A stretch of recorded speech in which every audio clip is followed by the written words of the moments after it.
Wana hasira sana. Hata mimi nilikuwa nataka nichapa hapo fimbo mbili. Tumeiba ng'ombe. Hapa ni wizi wa ng'ombe, vijana wameshikwa hapa wameiba ng'ombe. Ya mama mmoja anaitwa Anti hapa. Sasa tunajaribu kuambia hao vijana wakae pale ili tuweze kutuliza wasifanye mauaji hapa. Kwa sababu vijana wana hasira. Ndio maana tunawatuliza ili kwanza tuelewane jinsi gani wasiuawa hapa. Wakati tunaenda kukaa pale, anataka kutueleza nini ya kutuingia kwenye masikio. Hiyo tu.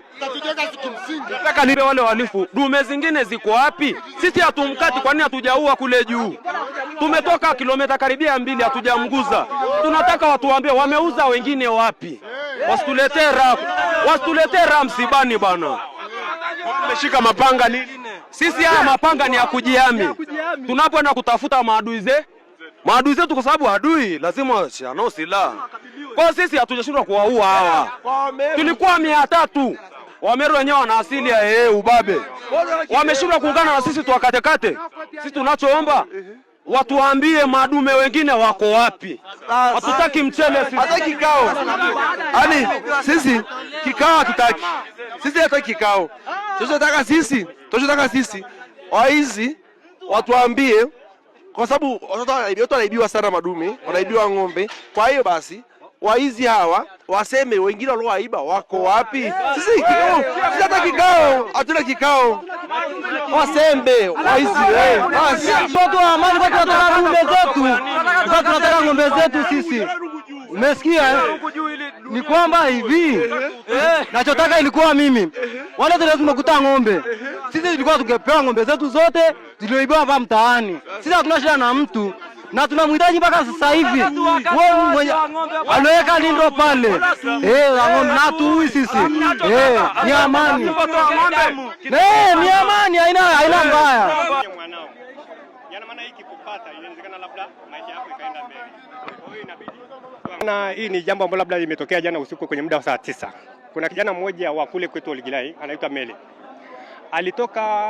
Alitoka usiku akaenda kuiba ng'ombe kule maeneo ya Bangata. Akashikwa huko. Sasa asilimia kubwa mambo ya wizi ya ng'ombe imekuwa imejitokeza kila siku. Hatujui kwamba ni nani. Lakini leo kwamba labda aliyeshikwa na ng'ombe inawezekana asilimia kubwa tukasema kwamba labda ni wewe. Na hii kundi haiwezekani ikawa ni kundi moja. Inawezekana ni kitu ambacho labda ina mkanda wake.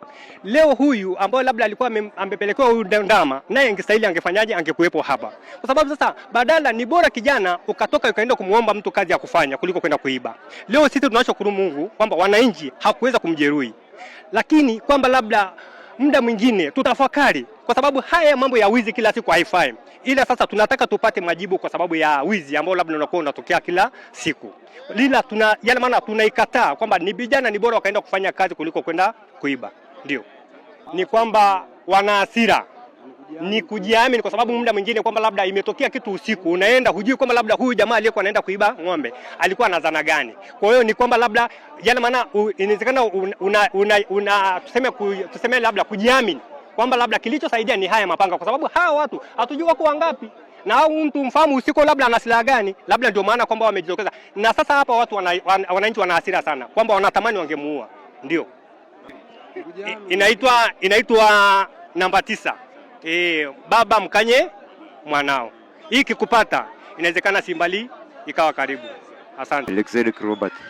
This is Uheso FM.